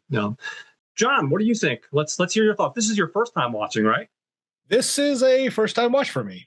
Like our buddy Jose, I was about 16, but in '89, it was all about Indiana Jones, Last Crusade, Batman, Back to the Future 2. So I didn't really have an interest in watching it back then. Being a first time watch, as the movie is set in the different times, the different eras, I see how it parallels among so many eras and our lives. Well, more specifically, like my life. Young Toto, he can be an endearing little kid at sometimes, but at sometimes somebody needed to whoop his ass. He wasn't mischievous. Holy cow. But yeah. I share a parallel with the character, with the director, in the sense that in living in Germany, I think I told this story a couple of times. I got to go to the projection booth, right? I learned how to run the camera. The film was great in that there was a scene where he was a teenager, but he went to go chase down Elena, but he sets down a little box of carbon rods, right? Those carbon rods, for those who don't know, in the 35 millimeter days, those were the two rods. When you put them close enough together, send an electrical charge, that's what lit up the projection booth and shot the film out to the screen. I thought those little touches were great. The scene with Alfredo and his accident, unfortunately, Jose hit upon it earlier, right? Back then, the films were made with celluloid nitrate. Yeah. Right now, folks, nitrate is your keyword there, right? Ammonium nitrate. It's flammable, dangerous stuff, but that's what they had. Now it's not now. But it improved. They showed in the scene where they try to make it flame proof, right? It was either celluloid acetate or tricetate. They improved upon it so it's not flammable. But that one scene in particular, right? The carbon rod, and that was part of the danger. And I could relate because we kind of had an incident like that in Germany one time. It didn't get to that extreme, but one of the carbon rods was set too close. And back then, in Gießen, Germany, we had two projectors, right? Because the film reels were like 35, 40-minute long reels. So you had to pre-stage, like you had part 1, part 2, part 3, depending how long it was. Like a tower system with 3 reels, right? No. Literally 2 projectors with 1 reel. Wow. Yeah. So, and this is the nostalgia part that I kind of miss. I didn't quite see it when they were going through it. So when you're looking through that viewport, the way he used to sit and watch, all innocent like, before he showed why he needed an ass whooping, in the top right, they used to have these little ovals, right? You'd see an oval, and that basically told you got 30 seconds to kick in the next projector, which in our theater, there was a pedal. Right. So you had to step on the pedal that started the second projector, because as soon as the first one's reels ended, the second one kicked on. The splicing and the cutting of the film that Alfredo had to do, that's where I related a lot more to Toto and that whole, because there was nothing quite like going into a projection booth back then. And you have all these little film clips hanging around the wall on the film. And you're literally sitting at a light, picking them up and like, which one was this one? And trying to collect them. I wish I still had them. And that's where I didn't. So I know, not too heavy on the spoilers, but the version that I did end up watching was the director's cut, right? Oh, okay. And it was a good coming of age movie with Alfredo taking Toto under his wing. One ass whooping. That's all I was asking to see. Just one ass whooping. You're really harping on that ass whooping, aren't you? But Alfredo, what I didn't like about the director's cut, and I understand why, as to your point, John, about the theatrical cut being better. In the director's cut, they actually make Alfredo out to be the bad guy, right? Because he was trying to protect Toto. He tells Elena, don't mess with him. He's got other things better to do than with you. So don't mess with him or whatever, and go on your merry way. Where the theatrical cut, I understand, you don't see any of that, right? You don't even see the sex scene where there's literally a Volvo, hee-haw, hee-haw, hee-haw, right? They're playing, they're doing the wild thing.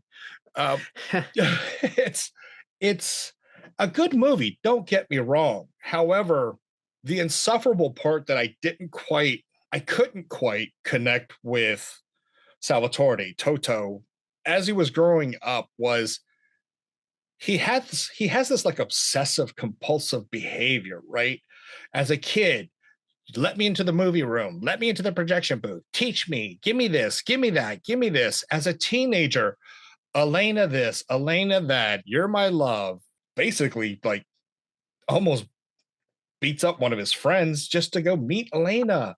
Come on, they're just rough house, and he's not beating him up. But the whole point was, he's so impatient. The night of the big date, he gets Alfredo, which I love too, was to the point was Alfredo could identify sounds that meant specific things that's going on with the projector. That it was true. As a kid, you learn because again, you got 30 seconds to switch reels and stuff. But he leaves the theater to go get Elena, not realizing that he passed her because you're so freaking obsessive making her love you. You missed your chance, dude. That's your fault. Now, moving off of Toto, I love the different villagers. And I think that's where I'm bringing in more of a parallel to today. Mm-hmm. Movie theaters are dying off, right? Real movie theaters are dying off. The variety of folks that you see in these different theaters. As an example, we were at Marley Station Mall, for those folks who knows. My wife actually used to work there at that movie theater when she was a kid. But we were watching Robin Hood with Morgan Freeman and what's his face? The worst, you know what I'm talking about. But the film, Kevin Costner. Kevin Costner, thank you. Don't be saying the worst thing ever with Costner. Come on. Oh my God, worst English accent ever. Okay, that I'll agree with. But that film, generally as an actor, but they had a technical difficulty in the film. Kind of had to stop. They turned on the lights. Well, some dude started lighting a cigarette and smoking, and next thing you know, we're talking and joking, and the people with the rows front of us, behind us, passing the cigarette around, and they're like, "Put up the cigarette." And we're like, "Fuck you! Turn the movie on," But it's like experiences like that I saw again a parallel. Yeah. You had in the movie. You had a guy who just went to the movies to get away with his wife, get away from his wife, and take a nap. Yeah, I mean, listen, I get it. I'm single, and I still get it. You had a guy who was so passionate about specific movies. He was that annoying dude 2 rows behind saying word for word the lines of the dialogue, right? Yeah. Then they get to the point where, and that's where I thought it was great, showing how the church, because they owned the movie, you had to cut out the sinful parts, right? To create moral. You can see the cowboys shooting the Indians, but you ain't going to see no kissing.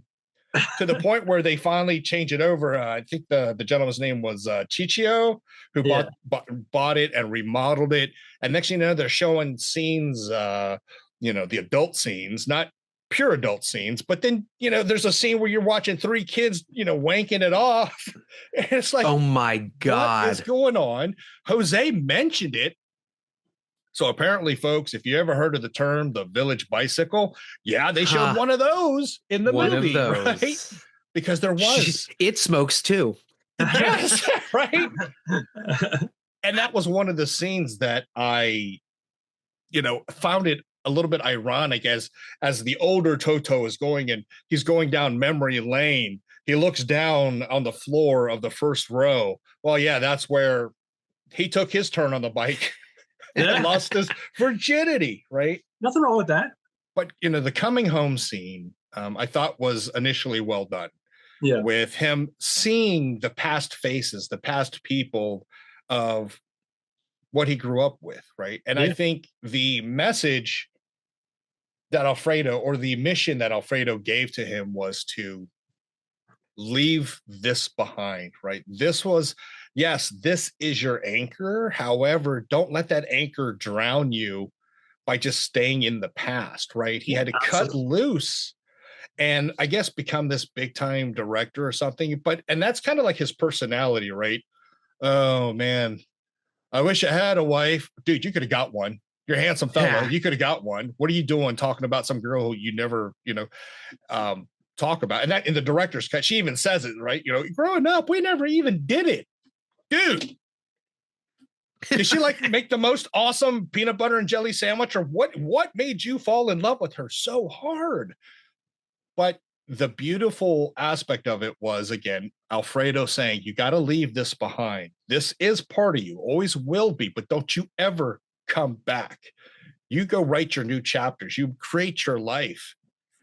And with him taking that film reel that Alfredo left him, I think that was, my interpretation was, as he's watching this, he initially sits down. He's like, all right, what the hell did Alfredo leave me? But like you said, it's all those clips that he had to cut out. And then he's tearing up and he's smiling and he's laughing. And I think then and only then, that even though he's older, he's rediscovering why he's there, what his passion was, rediscovering his love of film once again through Alfredo. I find it a little too long in the sense of the nostalgia trips as a young Toto, what the heck is wrong with you as a teenager? I mean, got to admire his dedication. The one scene where he's literally leaning up against the projection, the projector with a thermometer in his mouth, and he's shivering and he's got the flu or whatever, and his mom's wiping his brow, but the movie has to go on. Yeah. The various villagers, again, those scenes where they show the various villagers within the scene, the elitist who's spitting, and then finally someone throws a full diaper at him. Oh my God. Right.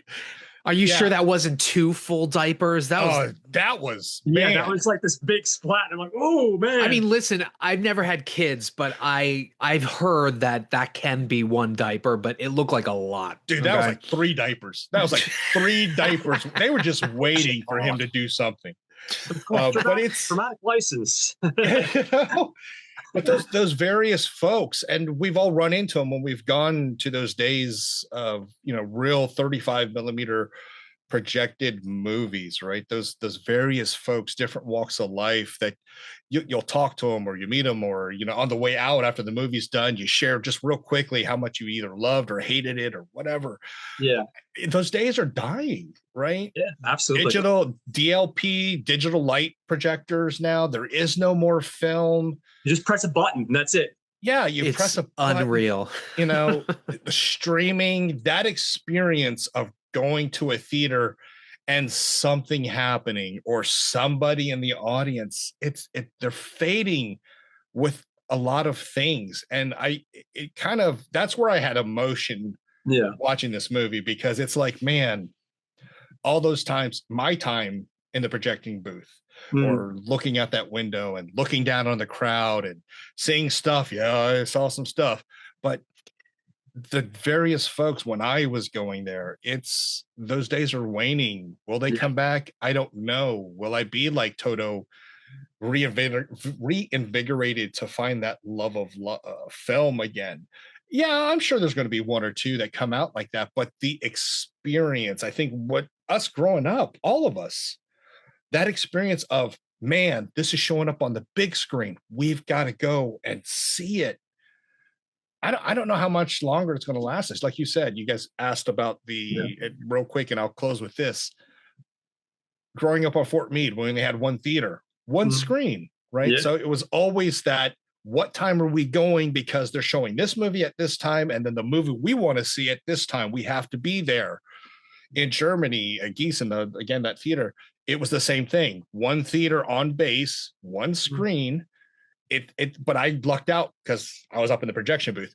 Nowadays, it's multiplex, right? Yeah. It's multiplex. You got so many different movies. Yeah. The only one that I really kind of care for now is the Cinemark, because they show some international films there, right? At specific times, stuff. Yeah, you don't see elsewhere.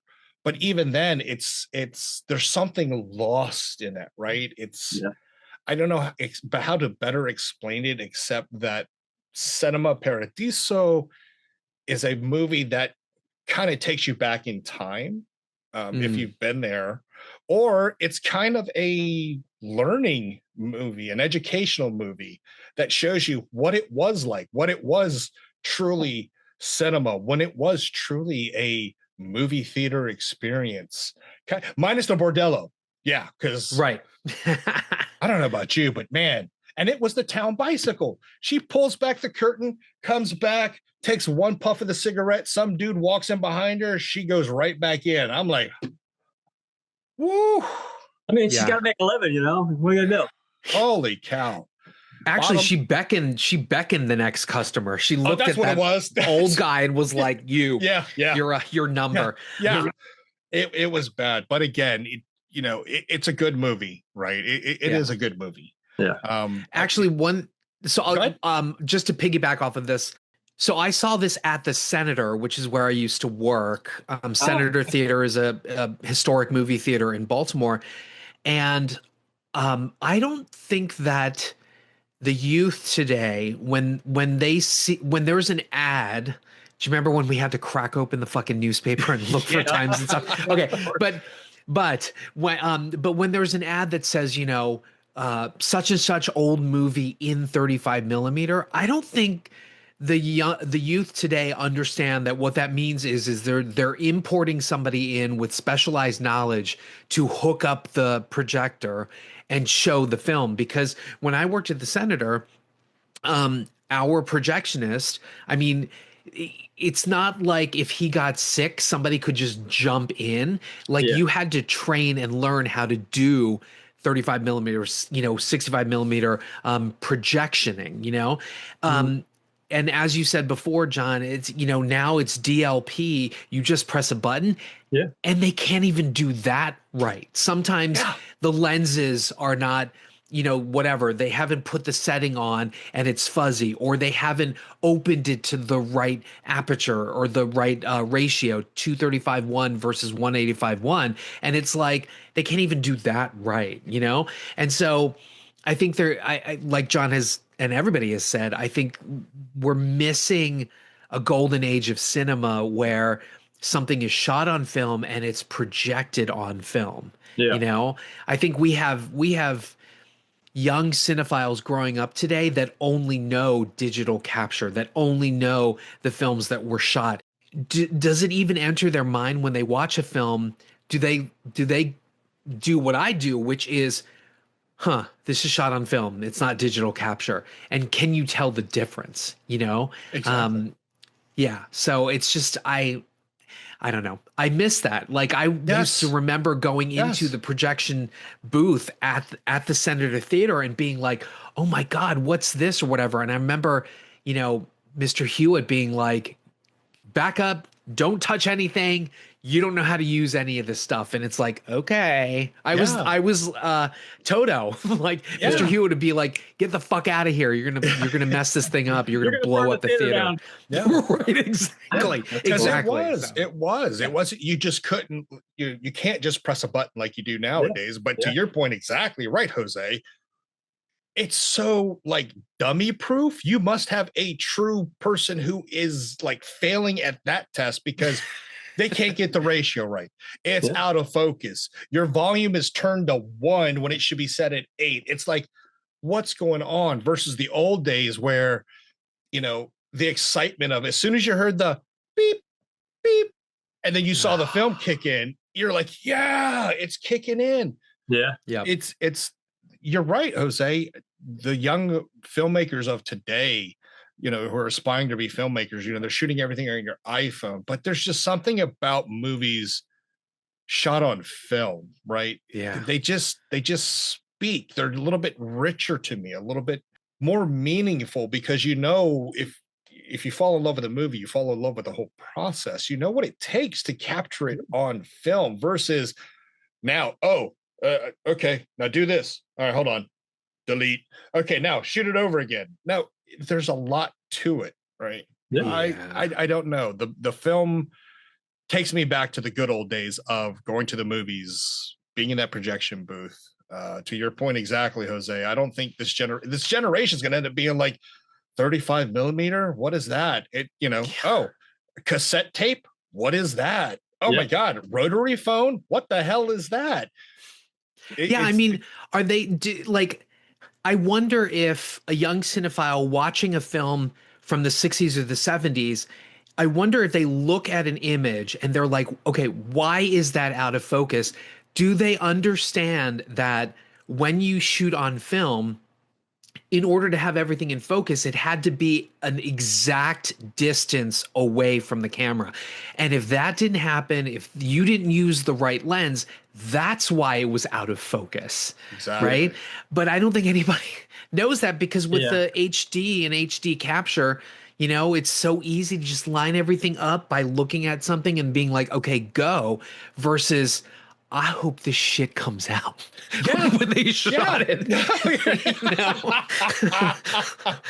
Right? I mean, you're exactly right. Yeah. You're exactly right. Yeah. And Jose, you know, you learning Dissolve, DaVinci, Resolve, and, you know, I use Premiere. We know how easy it is. Oh, well, we the shot didn't come out right. So what do? Oh, I'll just splice it here, or I'll comp it here, or I'll mask this out. And I could do it on a computer versus, man, what did it really take? Good example, Spielberg, Jaws, right? The push, pull, pan shot with Roy Scheider on the beach, right? How did they do that? Well, it wasn't until years later did they finally explain how exactly they did that. I'm like, brilliant. Right. But again, it had to be perfect. You got a dolly pulling back while the guy's zooming in at the exact same time to create that shot. Nowadays, it should just do a mask around the actor, you comp him out, you put in the back plate, and then you just create the zoom, the parallax effect. In post. In post. Do it in post. Right, exactly. That's all anybody knows. And actually, fun anecdote.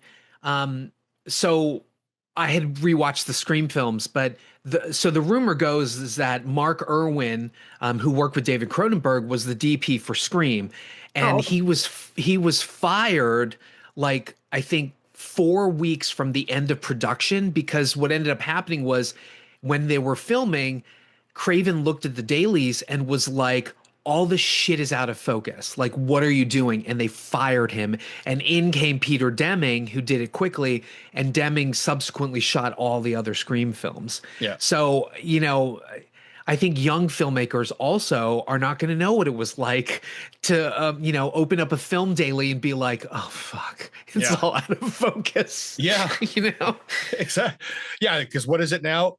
Oh, we'll just fix that in post. We'll fix that. Magic answer, absolutely. Yeah. But the closeout, right? Again, it's a good film, Cinema Paradiso. I enjoyed the nostalgia, the having me go down my memory lane. It does make me sad for the future of the film going experience. Filmmakers, they got a lot easier.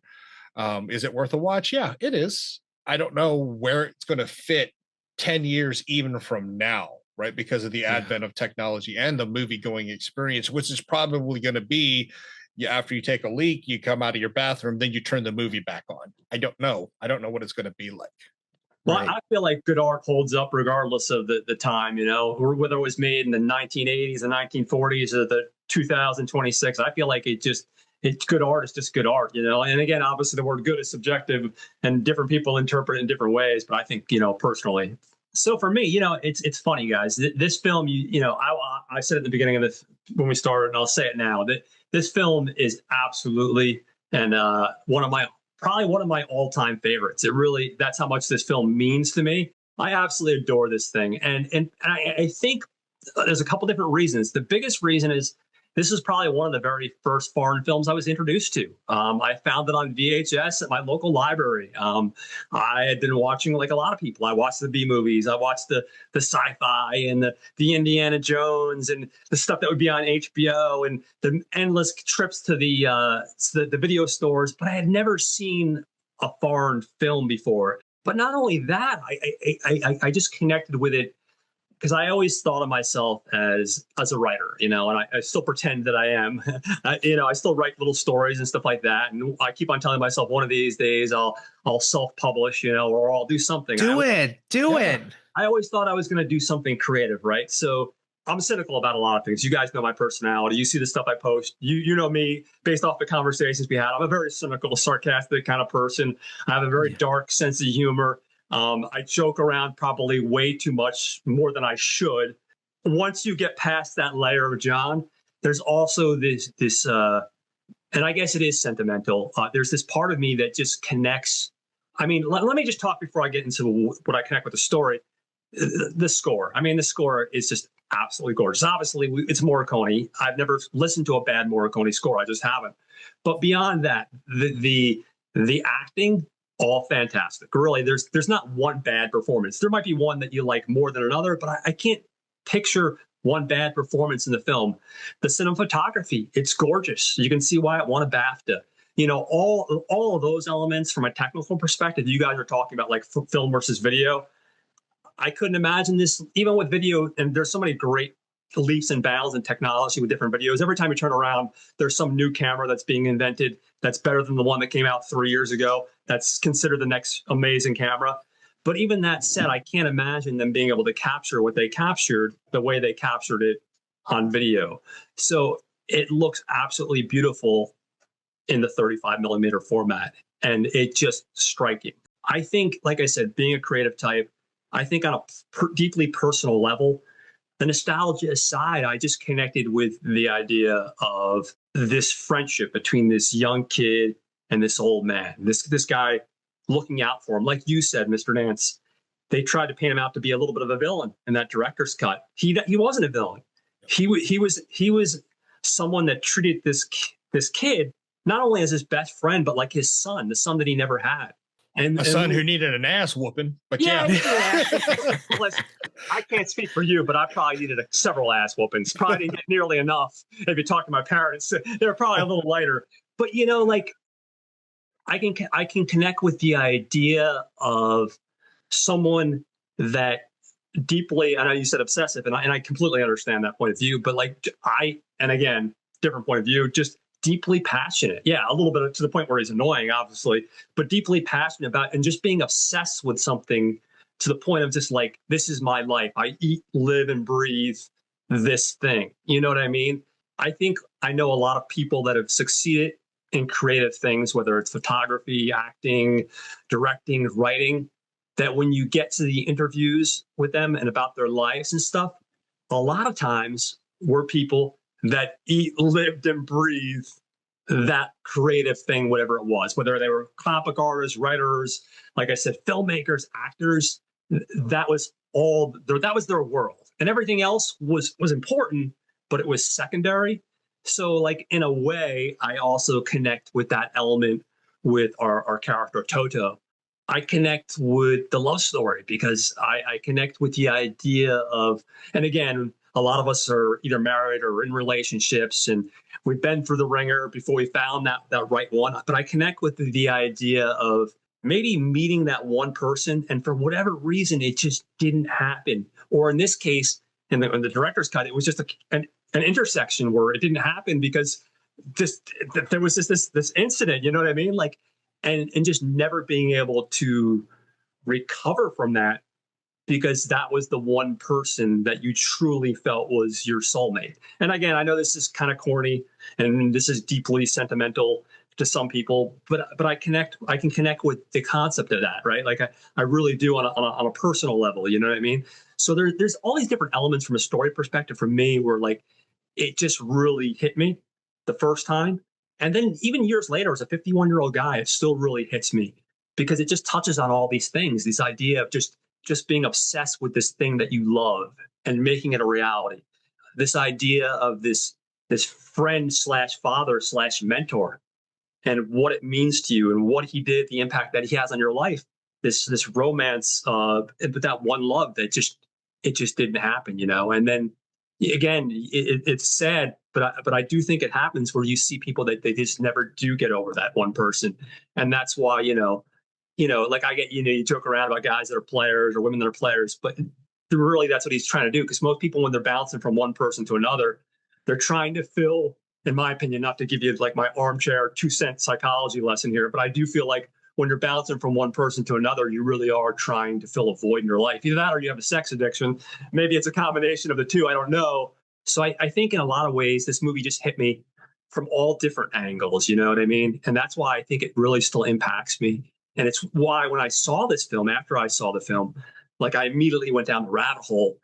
And I think I've pretty much seen almost everything in his filmography. There might be like one or two things that I haven't been able to find, but I've gone on my way to spend money on DVDs that are out of print that haven't made the transfer to Blu-ray yet, or that are like Region B, you know, like I've gone on my way to see where this guy goes, because I think he has a way of drawing you in, telling a story, and whether you agree with it 100% or not, just leaving a mark. You know, he's leaving a mark. It's something you don't forget, for better or for worse, but it's something you don't forget after you're watching. I feel like it's not just a story, but it's almost an experience. And when I think about this film for me, and I think about the different story points, and I think how it's impacted my own life and how it makes me think about the different experiences I went through my own life, it just makes me go, wow, you know, like it just, wow, like this is just one of those ones that just blew me away. And my great sadness is that this guy, I think, made this film. And I think for better or worse, it did have a huge impact with a lot of people.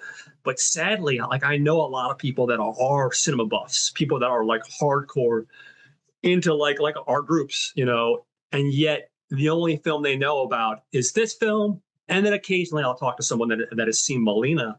The rest of his filmography, while not huge, it's not small by any means. They haven't seen it. And to me, that's sad, only because I think he is such a good storyteller. He's such a strong storyteller that I feel like he deserves a much bigger spotlight, so to speak. I feel like he needs to be brought to the attention of more people, which is part of the reason when I talked about this film, like I was thinking about the 100th episode. And honestly, before I met you, Mr. Nance, I wasn't sure. There were plenty of times I was dealing with medical stuff, personal stuff. I wasn't sure if I was going to keep this going. There were a couple times where I had to take a couple months off. I wasn't sure what I was going to do with it. And when I thought about the concept of the 100th episode and why it was so important to me, just the fact that it's gone on 3 years, but the fact that I got to a 100th episode, A, and then B, like, what's one of the films that actually hit me so hard that made me go, like, what's something special to me that I think is worthy of a 100th episode if you're going to make a thing of it, you know what I mean? And Debbie Does Dallas.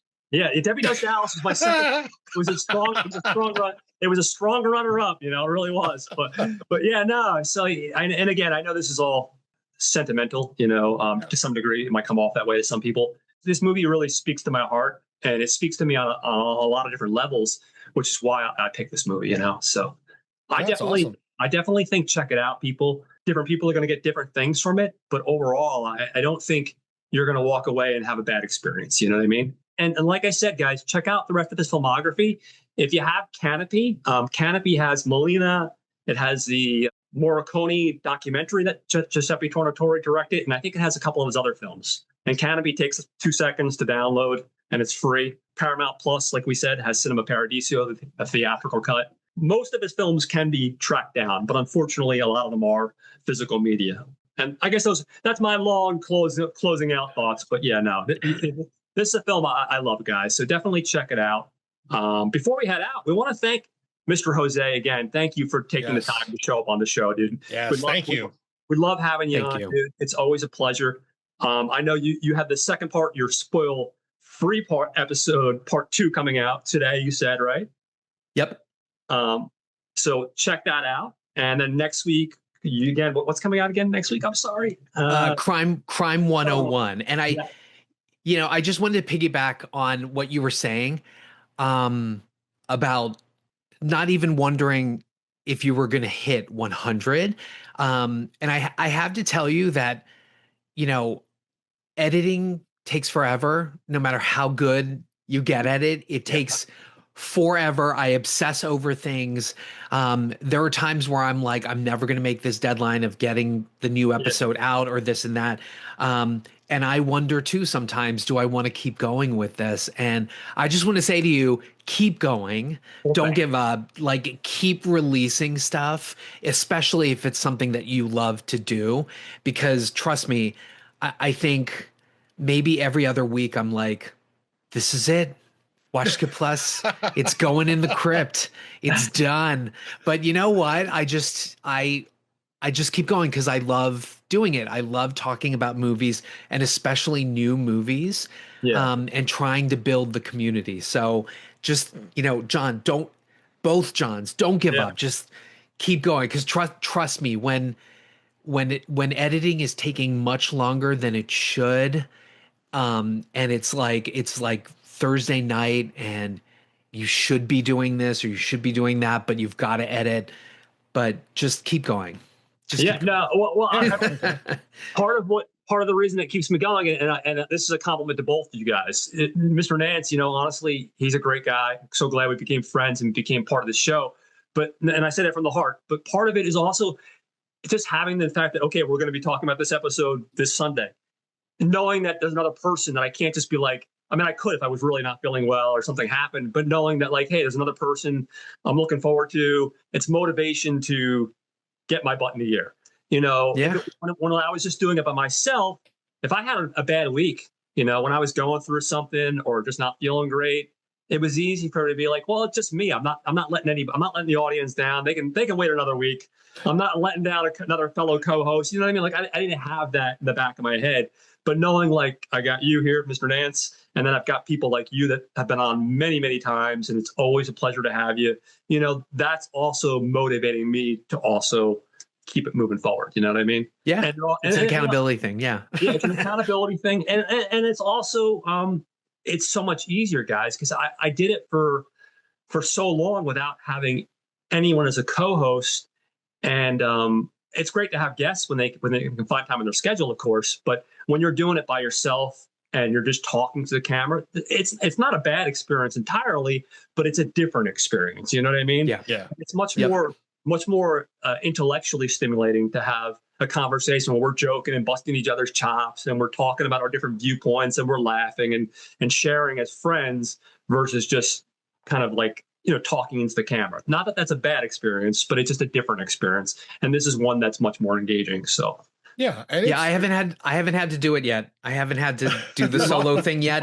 I'm sure it might come, but you guys are great together, man. You guys really complement each other very well. I love Justin and I loved Alex, but I say nothing but respect for those guys. I got nothing but love for them. But you guys, the chemistry you guys have is great, and it works really well. Thank you. Yeah. And good. Yeah, and it's wise words, Jose. Yeah, you get we talked about it. I think our Elf Quest episode, right? Yeah. If you love something, you just got to do it. Sometimes, and Jose, you are exactly right. Sometimes editing, it's like,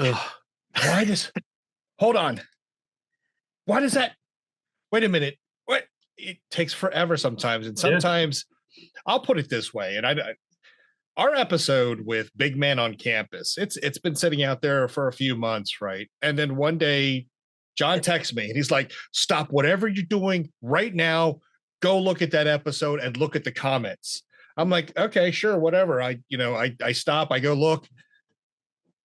The writer, director, and star, Alan Katz of Big Man on Campus, dropped us a comment thanking us for the review. That's awesome.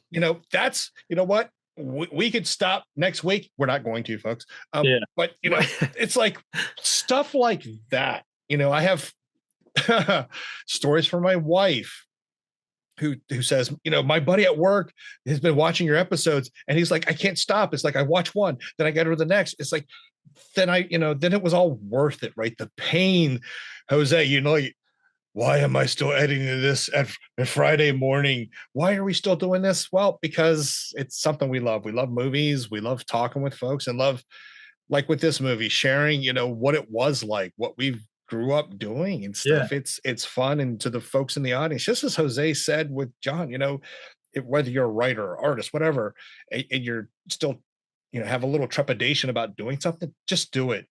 Yeah. Just do it. Because then no one can take it away from you. That's about it. So, guys, that wraps up our big 100th episode. Definitely check out Mike and Jose with Watch Skip Plus every week. They're going to tell you the stuff you should or shouldn't be watching in movie theaters. And they've always got some great opinions. And they've been very helpful to me because I haven't had a lot of time to go to movies. So they've been I've been using them as a barometer. So I see this movie or not. Because between the two of them, they've got to point you in the right direction. Except for maybe Madam Web. I don't know. Maybe. I mean, listen, it's worth it for Sydney Sweeney. So I guess Madam Web has some redeeming factors, you know. Obviously, you got to check out Not a Bomb with Troy and Brad. Every week, they're going back and taking a look at some good films and determining whether they were not a bomb or not. Also, gearing up for our next episode of Breaking Brad, which is another spinoff of show of Not a Bomb. And in case you're wondering what Breaking Brad is, basically they just try to torture poor Brad by picking the worst possible films ever. And eventually, I guess they'll hope that he doesn't have a mental breakdown in the process. Next week, what was it this month? The Hottie and the Naughty? Is that the episode coming out this month? The Hottie and the Naughty. Yeah. Good luck to him. With Paris Hilton. Good luck. Lord have mercy. There's only one Paris Hilton film I want to watch, and apparently that's a little bit harder to find these days for whatever reason. It's a little. Thank God.